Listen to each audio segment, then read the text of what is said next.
आप सबों को मेरा जय मसीह की। I want to wish all my viewers a very happy evening and it's good to be back on my channel once again.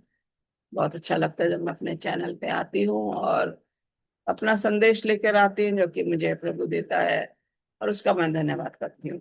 I thank God for giving me this message that I am putting on YouTube, and I'm sure you all are blessed by this message. As I get the comments from my viewers, I'm happy about it. So, therefore, please continue to subscribe to this channel.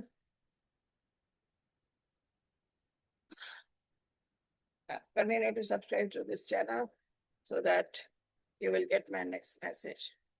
So, today's message is about so important one.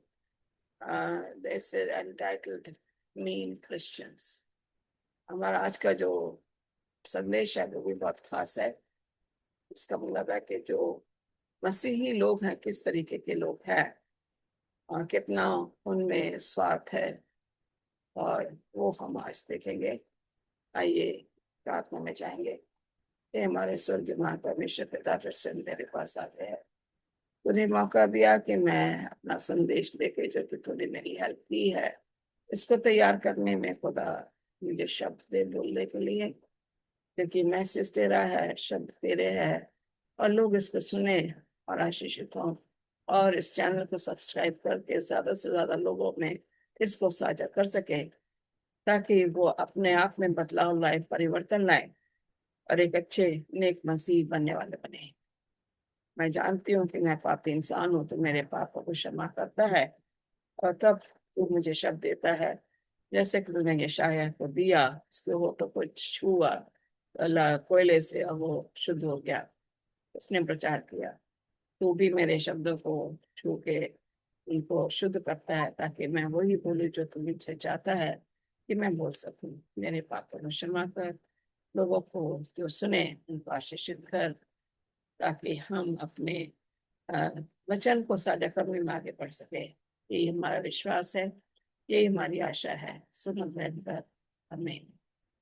तो जैसे कि मैंने बोला कि हमारा संदेश आज भी बहुत खास है, और आज बोला है मीन क्रिश्चियंस। हम देखेंगे कि इस तरीके के संदेश, व्हाट आई वांट टू से today with my message is here. I'm going to share my screen and okay.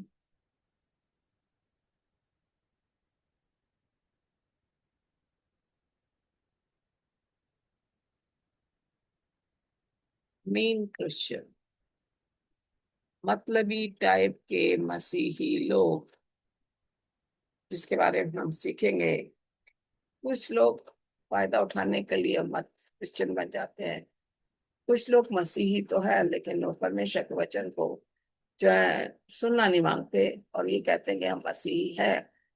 कुछ लोग नाम के लिए मसीही होते हैं। Some people are for name's sake they become Christian. Some people have a purpose of becoming a Christian by getting a benefit by becoming a Christian. So that is the kind of Christians we have. We also have the true Christians who are not having any kind of greed, any kind of benefit. They want to serve the church. They want to give service to God. So they are true Christians. But they are the mean Christians who only think about themselves. They think about the worldly things all around them. जब हम अपने आप के बारे में सोचते हैं, तो हम दूसरे के बारे में नहीं सोच सकते। इसलिए हमें बोला गया है मतलबी मसीही लोग, जो कि अपनी ही दुनिया में मस्त रहते हैं, उन्हें कोई मतलब नहीं, लेकिन वो कहते हैं कि हम मसीही हैं। नाम के लिए बोलते हैं कि वो मसीही है। तो यहाँ पे हम देखेंगे कि आ, पहला दूसरा करंथियों उसका छठा अध्याय 14-15 में लिखा हुआ है, अविश्वासियों के साथ में बेमेल संगत मत करो, क्योंकि नेकी और बुराई की भला कैसे समानता, या प्रकाश और अंधेरे में भला मित्रता कैसे हो सकती है। ऐसे ही मसीह का शैतानी से कैसा तालमेल। अथवा अविश्वासी के साथ विश्वासी का कैसा चाचा। तो यहाँ पे कह रहा है अविश्वासियों के साथ बेमेल संगत मत करो। People who do not believe in God, don't mingle with them because they have nothing to do with the true Christians. In the last days, men will be lovers of money and boastful. This is what is happening. We're living in the last days, and God is there. He is the one who is wanting that his work should be preached into every nook and corner of the world so that Jesus is going to come and take us home. God commands us to avoid such men as these. They aren't of our Father. वो हमारे पिता के साथ उनका कोई लगाव नहीं है। ऐसे लोगों से हमें अपना वास्ता नहीं रखना चाहिए, क्योंकि नेकी और बुराई एक साथ नहीं रख सकते। No, good and bad cannot stay together. So why should we stay with the people who are having evil mind, evil thinking? Light and darkness cannot be compared. And in the same way, friendship and enemy, hatred towards enemy, it cannot be compared. ऐसे ही मसीह का शैतान से क्या मांग? With God's people, they have nothing to do with the satanic things. So therefore, it is very clearly telling us in 2 Corinthians chapter 6, verses 14 and 15, we should not be mingling with the people who do not believe in God, who are evil-minded, who are living in darkness, who are Satan's enemy, Satan's army.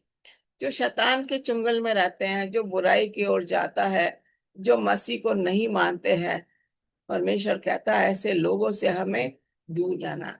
We should avoid such people who do not believe in God, who are not true Christians, who only for the name's sake they say they are Christians, but they are not Christians. Let's not mingle with them.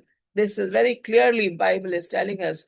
For example, when we look at in the book of Genesis, आप देखेंगे तीसरे और चौथे अध्याय में अगर आप जाएंगे, 5वें अध्याय में, वहां पे हम देखेंगे कि there are two brothers. Adam had given birth to with the Cain and Abel, and they both were supposed to bring an offering to God. दोनों को जो है एक offering, एक भेंट लानी थी परमेश्वर के लिए. Cain was a farmer, so he grew all vegetables and fruits and so on. But Abel was a shepherd, so he had the sheep to himself. Now both of them had to bring a offering to God. Cain tried to buy God's approval and acceptance with his work. Cain came to God with his own merits and was called the wicked one. ये केन जो था, ये अपनी मर्जी से चाह रहा था कि जो भी मैं परमेश्वर के पास ले जाऊं, परमेश्वर को उसको एक्सेप्ट ग्रहण कर लेना चाहिए। मैं जो दूंगा परमेश्वर को, उसने ये नहीं सोचा कि परमेश्वर को जो है क्यों उसकी परमेश्वर की इच्छा पूरी करनी है। On the other hand, when we look at while Abel said, I can't approach God on my own, मैं अपने आप से परमेश्वर के सामने नहीं जा सकता। I need a substitution. मुझे एक ऐसी चीज चाहिए जो मैं परमेश्वर को भेंट करूं। He brought an animal which is a typology of Jesus' sacrifice. वो एक भेड़ का बच्चा लाया जो जाहिर करता है यीशु मसीह जो जब इस जमीन पर आएगा तो वो अपना लहू क्रूस पे बहाएगा। वो यीशु मसीह मेमना है। So Abel's sacrifice was true because he brought a lamb, and lamb represents Jesus Christ. Whereas Cain brought all the first fruit of his garden, the vegetables and fruits and so on. He wanted that God should accept whatever he is bringing, but his offering did not have blood. केन के भेंट में खून नहीं था, केन की भेंट में भेड़ नहीं थी। अगर वो चाहता तो अपने भाई से भेड़ लेके उसको बलि दे सकता था, भेंट चढ़ा सकता था परमेश्वर को, और दोनों की भेंटे को जो है परमेश्वर स्वीकार कर लेता। If Cain would have borrowed a lamb from Abel, he would have happily given him, and they both could have offered a lamb for God, because lamb represents Jesus Christ. and God would have accepted the offering of Cain as he accepted the offering of Abel. अगर चाहता तो कर सकता था, लेकिन वो अपनी मर्जी करना मांग रहा था। अजीजो, हम अपनी मर्जी से कभी भी परमेश्वर को जो है स्वीकार नहीं कर सकते कि परमेश्वर तू हमें स्वीकार कर। हमें जो है हम देखना है, जो भी हम परमेश्वर के लिए ले जाते हैं, क्या लेके जा रहे हैं। यीशु मसीह ने क्या किया हमारे लिए, अपनी कुर्बानी दी, हमारे पापों को क्षमा किया। ही went on the cross to shed his blood for each one of us so that we will have eternal life and our sins will be forgiven. This was the two generation of Cain and Abel. ये दो वंश थे। केन ने परमेश्वर को नहीं चुना, able ने परमेश्वर को चुना। हाबिल ने चुना, केन ने नहीं चुना, और इसलिए उसकी जो भेंट थी परमेश्वर ने स्वीकार नहीं की। वो अपनी मर्जी करना मांग रहा था। He wanted that what he is going to do. Arrogance he was showing. अपना घमंड था कि मैं जो दूंगा मैं दूसरे से क्यों बोरो करूं, अपने भाई से क्यों लूं। I will not borrow from my brother, I will do whatever my farm is growing, I will bring that as a sacrifice to God. He did not realize that God is not going to accept that. He was very arrogant. He said, I have given an offering to God, he should accept.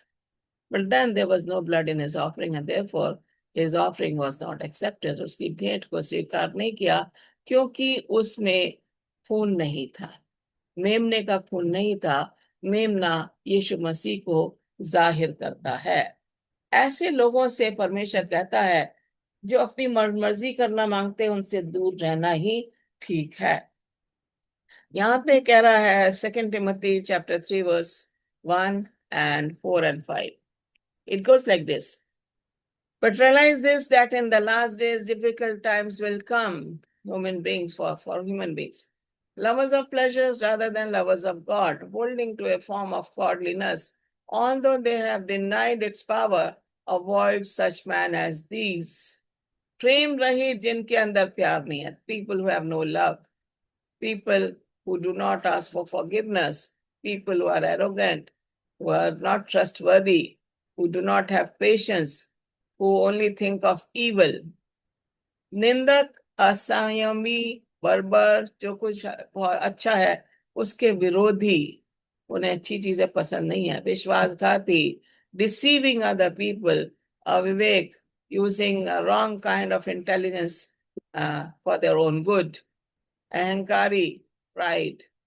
परमेश्वर प्रेमी होने की अपेक्षा सुखवादी हो जाएंगे। परमेश्वर में ये सारी वो है, वो प्यार करता है, वो दयावान है, वो उसका अनुग्रह हमारे पर है। उसे निंदक और जो क्षमाहीन, प्रेम रहित, ऐसे लोगों से कोई उसे लेना नहीं है, लेना देना नहीं है। वे धर्म के दिखावटी रूप का पालन तो करेंगे, किंतु उसकी भीतरी शक्ति को नकार देंगे। उनसे सदा दूर रहो।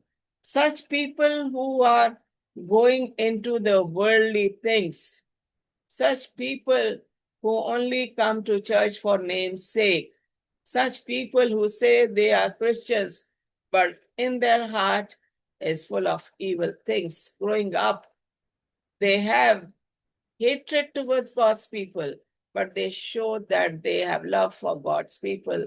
They show in the church they are the true Christians. वो चर्च में दिखाते हैं कि वो सच्चे मसीही वही हैं। ऐसे लोगों से परमेश्वर कहता है हमें दूर रहना, जो कि दिखावटीपन करते हैं। हम देखते हैं चर्च में हम जाते हैं, परमेश्वर की आराधना के लिए जाते हैं। जब हम परमेश्वर की आराधना के लिए जा रहे हैं तो वहां पे हम अपना ड्रेस को नहीं दिखाना, हम किस तरीके से तैयार हो रहे हैं, किस तरीके से हमने ड्रेसिंग किया, क्या हम लगाया है, क्या हमने पहना है। हमें सादगी के कपड़ों में परमेश्वर के सामने, परमेश्वर के भवन में जाना है। We should come with the humble hearts. We should dress in a modest way. We should seek God when we are coming to church. But there are people who come to the church to see how that person is dressed up, how that person is talking. He doesn't bother what is being said in the church. वो ये नहीं देखता कि church में क्या बोला जा रहा है। उसे तो सिर्फ निंदा करनी है। पास्टर ने क्या बोला उसकी निंदा कर दो, और किसी ने क्या सबक लिया उसकी निंदा कर दो, और ये कोई अच्छा आदमी उसे अच्छा नहीं लग रहा उसकी निंदा कर दो। परमेश्वर कहता है ऐसे लोगों से दूर रहो. People who try to show off, they are known as the mean Christians. They are known as the show-off Christians. They are known as the fake Christians. They are known as the namesake Christians. ऐसे लोग जो दिखावटी पंथ करते हैं, परमेश्वर कहता है ऐसे लोगों से दूर रहो, क्योंकि वो आपका भला नहीं चाहते. They don't want good of yours. They only plot evil for the God's people. So it's a warning for God's people to stay away from the mean Christians, from the fake Christians, from the evil thinking Christians, because you are going to church to see God and not to look at people who are criticizing, who are becoming your critic. So such people, Bible clearly tells us, unse sada dur raho, avoid such man as these. It's a very good lesson for each one of us. Now, when we look at here, selfie or selfish, स्वार्थ और selfie. हम लोग जो है selfie हमारे देखते हैं आजकल हर एक बच्चा सेल्फी लेना मांग रहा है. मोबाइल है और जब जाएंगे तो सेल्फी ले लेते हैं और अपनी रील बनाना शुरू कर देते हैं. So mark this, there will be terrible times in the last day. आखिरी दिनों में बहुत ही भयंकर समय आने वाला है. People will be lovers of themselves. अब जब सेल्फी लेके जब रील बनाई जा रही है तो हम अपने आप को प्यार कर रहे हैं. We are lovers of ourselves when we are making our own reel and we put up on different social medias. We are trying to propagate ourselves. We are trying that we should become famous by putting such reels, by taking selfie in our own mobile. Why do we do that? हमें ऐसा करने की जरूरत क्या है? क्यों हमें selfie लेके लोगों को दिखाना हम फेमस हो रहे हैं? परमेश्वर के बारे में क्यों नहीं सोच रहे हम? Why don't we think about God instead of taking selfie? Even in the church we see mobile है, मोबाइल में जरा सा आपने देखा कुछ है तो पिक्चर ले लिया, या आपका कोई मोबाइल का फोन बज गया तो आप उठ के आ गए बाहर. God doesn't want such people in the church. He wants that you should search God, seek God wholeheartedly. People will be lovers of themselves. जब हम सेल्फी ले रहे हैं हम अपने आप से प्यार कर रहे हैं, ये बता रहा है. और अगर हम किसी को कह रहे हैं हमारी फोटो खींच दे, रील बना दे, हमने डालनी सोशल मीडिया पे डालनी है, तो हम अपने आप को फेमस कर रहे हैं. हमारा खुदा कहाँ चला गया? Where are we going? What are we doing for God? How we don't think about God, that I should be praying to God, I should be singing for God, I should be giving witnesses for God. This is the selfie is going to help me. Selfie जो बनाते हैं उससे क्या हमारे को कोई फायदा है? सोशल मीडिया पे आप सोचते हो कि हाँ लोग कह रहे हैं आपकी पिक्चर आई बहुत, आपने रील बनाई बहुत अच्छे लग रहे थे, you are looking very good and you feel great. Okay, आपने मेरी पिक्चर एक्सेप्ट करी, मेरी रील एक्सेप्ट करी. हमने खुदा को कहाँ लिया? उसकी महिमा स्तुति कहाँ करी? सेल्फी में तो हमने अपना ही अपने आप को भी प्रोजेक्ट कर दिया. He says, lovers of money, boastful, proud, abusive, disobedient to their parents, ungrateful, unholy, without love, unforgiving, slanderous, without self-control, brutal, not lovers of the good, treacherous, rash, concealed, conceited, lovers of pleasure rather than lovers of God. क्या हम परमेश्वर को प्यार कर रहे हैं? ये दुनिया भर की चीजों से हमारे प्यार, पैसे से प्यार, पैसे के बाद हम देखते हैं क्या मैं सुंदर लग रही हूँ, फिर देखते हैं मेरे में घमंड है, ये घमंडी इंसान ये बहुत अच्छा होगा, या ये गालियां दे रहा तो हम गाली देने वाले से हम डर जाते हैं, तो इसके सामने कौन बात करेगा. और बच्चे जो माँ बाप का कहना नहीं मांग रहे, नहीं मानते. आजकल का जमाना जो आखिरी जमाने में हम रह रहे हैं, हम रोज कोई ना कोई न्यूज सुनते हैं. डेली भी हियर सम न्यूज और the other. Children are against their own parents. Parents are against their own children. What kind of days we are living in, we are only loving ourselves. We don't want to love God. We are leaving God one side and we think of the world. Oh, this man is a very proud. He must be having a lot of money. He is very famous. So I should see him in every social media. I should see how is he dressing up, how much money he has, how many cars he has. Where is God? Are we thinking of God? Are we loving God? Not at all. So therefore, God is warning us against such kind of character. People who have this kind of character, stay away from them. ऐसे लोगों से, घमंडियों से, जो बहुत ज्यादा boast करते हैं, जो एक दूसरे को गालियां देते हैं, जिनके पास बहुत पैसा, पैसे की बोलते हैं मेरे पास तो बहुत पैसा, मैंने तो एम्पायर खड़ा कर लिया, और माँ बाप की इज्जत नहीं करते, किसी के कोई थैंक यू नहीं किसी को बोलते, अनग्रेटफुल है, ना माफी मांगना मांगते हैं, ना प्यार दिखाना मांगते हैं, ना उनमें कोई धीरज है, बल्कि उनका जो व्यवहार है वो बिल्कुल एक विकेट इंसान की तरह, दुष्ट आदमी की तरह उनका व्यवहार है। परमेश्वर कह रहा है ऐसे लोगों से दूर रहो, परमेश्वर आपके साथ रहेगा। हम यहाँ देखते हैं एक और कैरेक्टर बाइबल में है, Ananias and Sapphira were the lovers of money and more than God, and therefore they told a lie to God and they lost their lives. हम देखते हैं कि अर्ली चर्च में प्रेरितों के काम में अगर देखा जाए, चौथे और पांचवें अध्याय में अगर देखें, तो वहां पे लोग जो है अपनी जमीनें बेच रहे थे और प्रेरितों के सामने लाके रख रहे थे, जिससे प्रेरितों का काम भी हो रहा था, गरीबों की भी मदद हो रही थी, बीमारों की भी देखभाल हो रही थी उसी पैसे से। तो ये अनानायास और सफीरा ने भी वही किया कि हम भी ऐसी करेंगे, क्योंकि बरनबास सारी अपनी जमीन बेच के प्रेरितों के पास उसने पैसा ला के रखा, उसने आराम से मगन होके परमेश्वर की आराधना करके वो परमेश्वर का वचन साझा कर रहे थे। इन्होंने सोचा हमारा भी हिस्सा होगा, इन्होंने भी अपनी जमीन बेची, लेकिन इन्होंने एक गलती कर दी, इन्होंने वो कुछ पैसा जो जमीन बेची थी वो अपने पास रख ली कि जब हमें जरूरत होगी तो हम इसको इस्तेमाल करेंगे, बाकी पैसा हम जाके प्रेरितों के दे देंगे।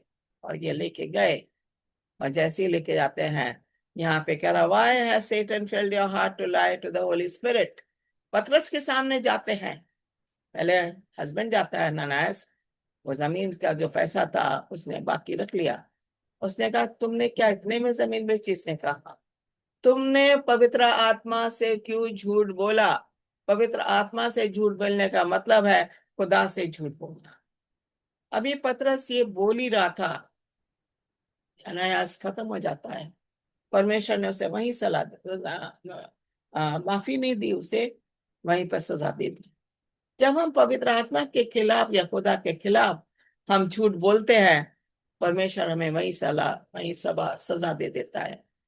अब हम देखते हैं कि 2 घंटे 3 घंटे हो जाते हैं और उसके हस्बैंड को लोग दफना कर आ जाते हैं, और फिर उसकी वाइफ आती है, पत्नी आती है सफीरा, और जब पतरस ने उससे पूछा, उसने कहा इतने में ही हमने जमीन बेची। उसने कहा अभी तेरे आदमी को लोग दफना कर आ रहे हैं, तुझे भी वहीं ले जाएंगे, और वो भी वहीं खत्म हो जाती है। जब हम पवित्र आत्मा के द्वारा अगेंस्ट में बात करते हैं, when we speak against the Holy Spirit, we are speaking against God. And Ananias and Sapphira, they were also lovers of money.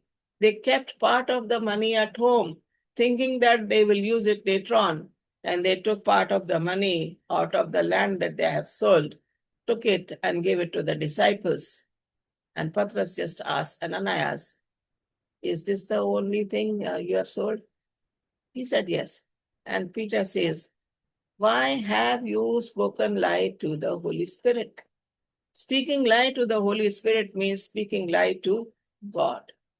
परमेश्वर के खिलाफ बात करना, पवित्र आत्मा के खिलाफ बात करने का मतलब है हम परमेश्वर के खिलाफ बात कर रहे हैं, और इसलिए इन्हें माफी नहीं मिली क्योंकि इन्होंने परमेश्वर से झूठ बोला।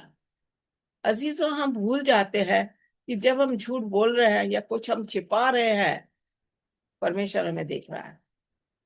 My dear brothers and sisters, it's very clear when God sees us. How do we forget that God, nobody is seeing us? It's our own thinking, our own realization. Oh, I can hide my things, nobody will know. And remember, God in heaven sees everything. परमेश्वर आसमान में सब देखता है कि आप क्या कर रहे हो, झूठ बोल रहे हो, चोरी कर रहे हो, या धोखा दे रहे हो, या घमंड दिखा रहे हो, या लोगों को सता रहे हो. We forget God is looking at every deed that we do, whether it's evil or good. And this is how God rewards us according to our deeds. जो हम करते हैं, परमेश्वर हमारे कामों को देख रहा है, चाहे वो अच्छा हो या बुरा हो. परमेश्वर हमारे कामों को देख के हमें उसका फल भी देता है.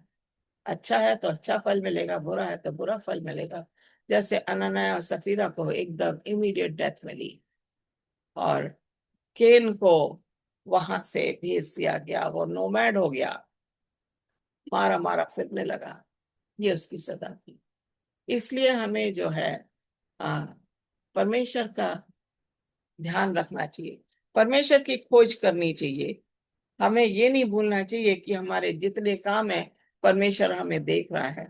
तीतुस 1:16 में लिखा हुआ है, वे परमेश्वर को जानने का दावा करते हैं, किंतु उनके कर्म दर्शाते हैं कि वे उसे जानते ही नहीं. वे घृणित और आज्ञा का उल्लंघन करने वाले हैं तथा किसी भी अच्छे काम को करने में वे असमर्थ हैं. कौन? Mean Christians. They profess that they know God. The Christians, those who do not know anything about the word of God, they only will profess that they are the true Christians, whereas they are the mean Christians.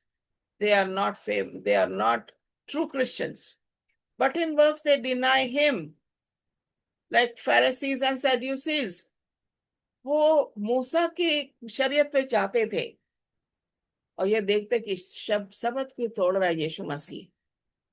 वो जो थे, अपने जो उनके कामों से पता लगता था कि वो परमेश्वर को जानते ही नहीं, वो सिर्फ मूसा की शरीयत पे जानते थे. Being abominable and disobedient, वे घृणित और आज्ञा का उल्लंघन करने वाले. They never obey God's commandment. They went always against all the commandments, telling a lie, stealing God's money, and taking God's name in vain, not keeping the Sabbath the way they were supposed to keep, witnessing against false witness giving, झूठी गवाही देना, चोरी करना, मूर्ति की पूजा करना, परमेश्वर का नाम व्यर्थ में लेना, और ये सब चीजें जो हैं ये लोग कर रहे थे, घृणित कार्य कर रहे थे, और कहते हैं कि हम तो परमेश्वर की आज्ञाओं का पालन करते हैं. They were boasting that they obey all the commandments of God, like the rich young ruler. He said, Jesus, I've been doing this from my childhood. मैं 10 आज्ञाओं को बचपन से मानता आ रहा हूं. वो जो यंग रूलर था, बहुत धनी था. यीशु मसीह ने कहा, तुझमें एक कमी है. He said, there's one thing you lack. And then he says, sell all your goods and follow me. जितना तेरा धन है सब गरीबों में बांट के मेरे पीछे हो ले. उसका जो रिएक्शन था, तो सर नीचे करके वहां से चला जाता. यीशु मसीह ने बड़े प्यार से देखा. Jesus only told him to sell everything and then follow him. This man was lover of money. This man was a famous man. He didn't want to part away with the money, and therefore he chose money rather than God. हम लोग पैसा को ज्यादा अहमियत देके परमेश्वर को नहीं चुनते हैं. परमेश्वर कहता है, जो ऐसे लोग हैं जो कि पैसों से प्यार करते हैं, दुनियावी चीजों से प्यार करते हैं, आप उनसे दूर रहो. या कह रहे हैं, आज्ञा का उल्लंघन करने वाले ऐसे लोगों से दूर रहना है, तथा किसी भी अच्छे काम को करने में वे असमर्थ हैं. ना तो वो गरीबों की सहायता करते हैं, ना वो जो लाचार लोग हैं उनके पास जाते हैं, वो तो अपने में ही मस्त रहते हैं, अपने में मगन होते हैं, अपने में घमंड दिखाते हैं कि हमारे सिवा हमसे बड़ा कोई नहीं है। परमेश्वर को भी एक तरफ रख देते हैं। When they say we are the greatest people, we are very famous, I am very famous, I have made this empire, great empire of mine, I have so many cars, nobody helped me. They are boasting about themselves. God doesn't like such kind of people. जो कहते हैं हमने अपने आप ही बनाया, धन दौलत हमने कमाई है, हमें किसी ने सहायता नहीं करी। परमेश्वर ऐसे लोगों से नफरत करता है। परमेश्वर चाहता है कि ऐसे लोगों से हम दूर हो जाएं, जो कि परमेश्वर से प्यार नहीं करते। People who love God will never boast of their money, will never boast of the amount of wealth they have, amount of cars they have, amount of things they are gathering. They will only worship God and nothing else. And God is happy with them. So this is how God tells them to beware of such people. यहाँ पे हम देख रहे हैं कि stubbornness leads to God's wrath. Okay. But because of your stubbornness and your unrepentant heart, you are storing up wrath against yourself for the day of God's wrath, when his righteous judgment will be revealed. God will repay each person according to what they have done. Romans chapter 2 verse 5 and 6. Hindi में ऐसे लिखा है, सो न्याय करने वाले मेरे मित्र, तू चाहे कोई भी है, तेरे पास कोई बहाना नहीं है, क्योंकि जिस बात के लिए तू किसी दूसरे को दोषी मानता है, उसी से तू अपने आप को भी अपराधी सिद्ध करेगा। क्योंकि तू जिस कर्मों का न्याय करता है, उन्हें आप भी करता है। अब हम ये जानते हैं, जो लोग ऐसे काम करते हैं उन्हें परमेश्वर का उचित दंड मिलेगा। फिर से पढ़ेंगे आप।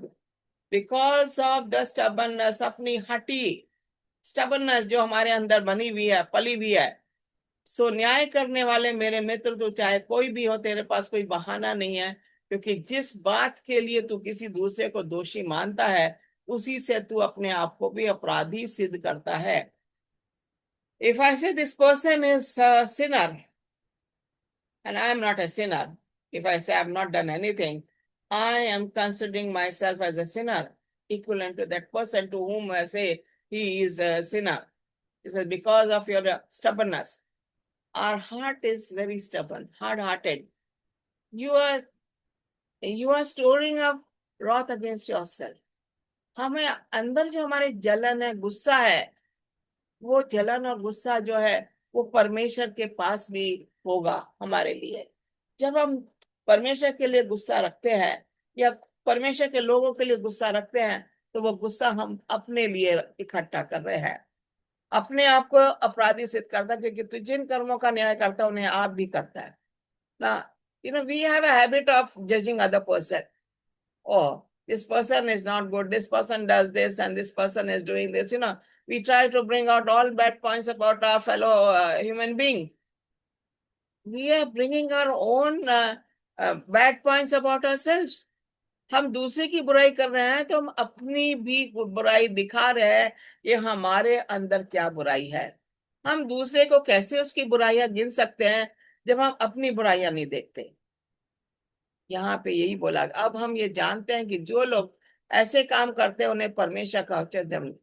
People who are boasting, people who are criticizing the other people, God is going to give them the reward according to their deeds, according to what they speak.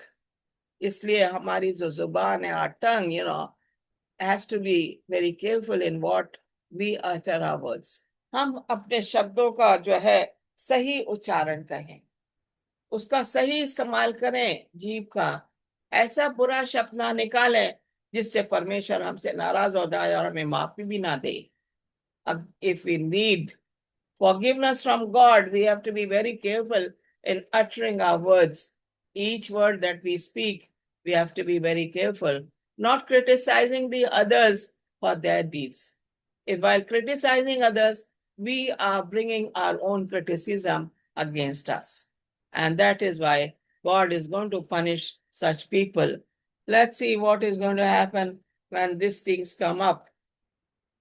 Children's being disobedient and disrespectful to their parents. हम देखते हैं कि माँ बाप का पूरा हक बनता है कि जब वो बच्चे उनके पास होते हैं, जब वो बचपन से उनको पाल रहे हैं, एक पहले दिन से, स्पेशली जब माँ के पेट में बच्चा पलता है, when the child is in the womb and when the child is born as a baby, we have to be very careful how we treat our children, how we nurture our children.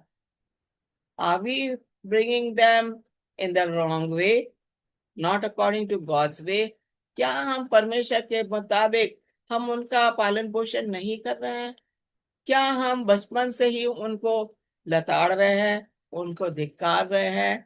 तो वो बच्चे जो हैं बड़े होके ना तो वो माता पिता की इज्जत करेंगे और ना वो माता पिता से बात भी करेंगे ढंग से। वो बुरी तरीके से बात करेंगे, गुस्से में बात करेंगे।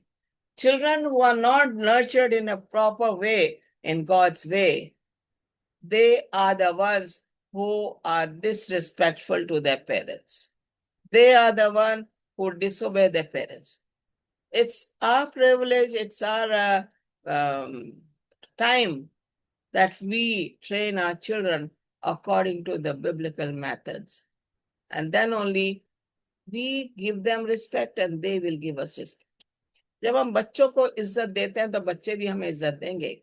अगर हम बच्चों से प्यार से पेश आएंगे और प्यार से उन्हें समझाएंगे, बच्चा बड़ा होके आपको गाली नहीं देगा, आपके साथ बुरा नहीं करेगा, आपको गुस्सा नहीं होगा, आपकी इज्जत करेगा। लेकिन अगर हमने बचपन से उनको अच्छी ट्रेनिंग नहीं दी है, children are going to go into the wicked ways. They will follow the evil ways. They will not obey their parents.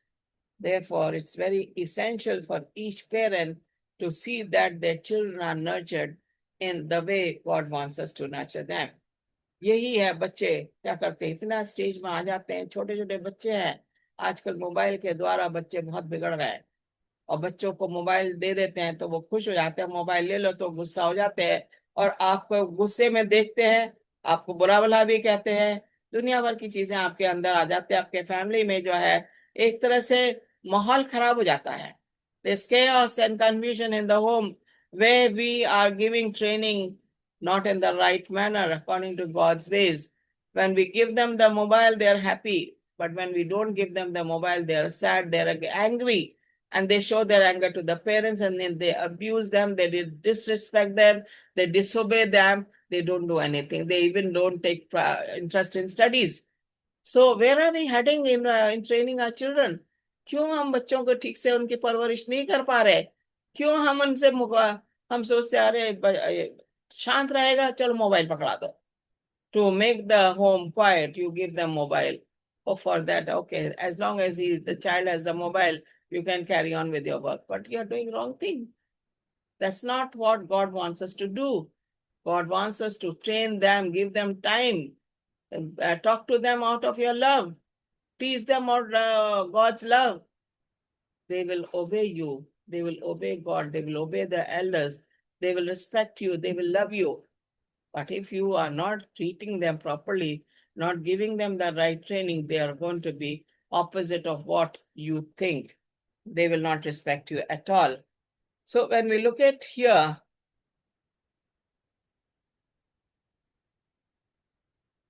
example from the book of Samuel, 1 Samuel chapter 2 and 3, when we look at the priest Eli, high priest, his sons were very rude.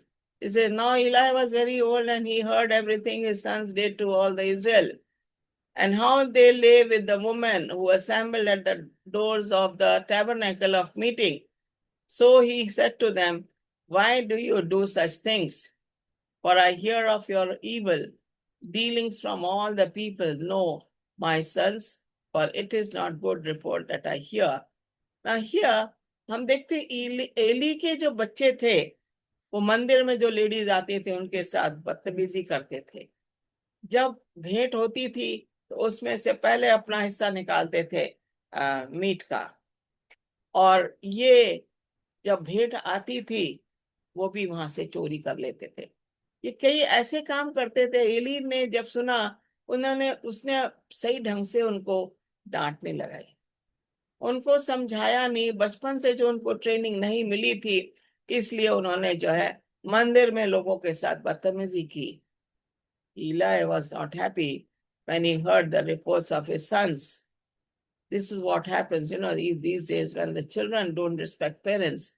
It's a big burden for the parents. जब माता पिता की इज्जत बच्चे नहीं करते हैं, ये माता पिता के लिए एक शर्मनाक स्थिति हो जाती है। एक ऐसी स्थिति हो जाती है कि वो समझ नहीं पाते क्या करें। उनकी चिंता बढ़ जाती है अपने बच्चों के लिए। लेकिन अगर बचपन से उन्हें ट्रेनिंग मिली होती तो शायद उनको ये चिंता करने की जरूरत नहीं थी। If the children are treated from the very childhood, from day one, they would not have to treat them in this manner. But then, parents are responsible how they are nurturing their children. If they want to give them the training, it has to be on the biblical method. Bible की तरीकों से। यीशु मसीह ने बच्चों को बड़े प्यार से किया, इन बच्चों को मेरे पास आओ। स्वर्ग का राज्य ऐसा ही का है, क्योंकि वो इनोसेंट है। बच्चों को बचपन से हम उनको किसी भी तरीके से उनको मोल्ड कर सकते हैं, उनको बता सकते हैं। उनको we can fashion them from very childhood. The child understands. When you shout at them, they understand. When you show your love to them, they understand. When you carry them on your lap, they understand that parents are loving them. When you feed them, they understand the parents worry about them. So this is how God wants us to train them. If we are not training them, they are going wayward. They are telling a lie, they are stealing, they are witnessing falsely, and they are doing all kinds of evil things. By the time it comes to the parents' knowledge, it's too late. They cannot train them then. Their age is gone. जब तक माता पिता को पता लगता कि बच्चे झूठ भी बोल रहे हैं, चोरी भी कर रहे हैं और धोखा भी दे रहे हैं और गवाही भी, झूठी गवाही भी दे रहे हैं, तब तक बहुत देर हो जाती, क्योंकि माता पिता के पास अब समय नहीं है बच्चों को सुधारने के लिए।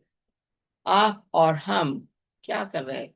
क्या हम बच्चों को सिखा रहे हैं they have to be mean Christian? Just because the parents are mean, the children are going to be mean.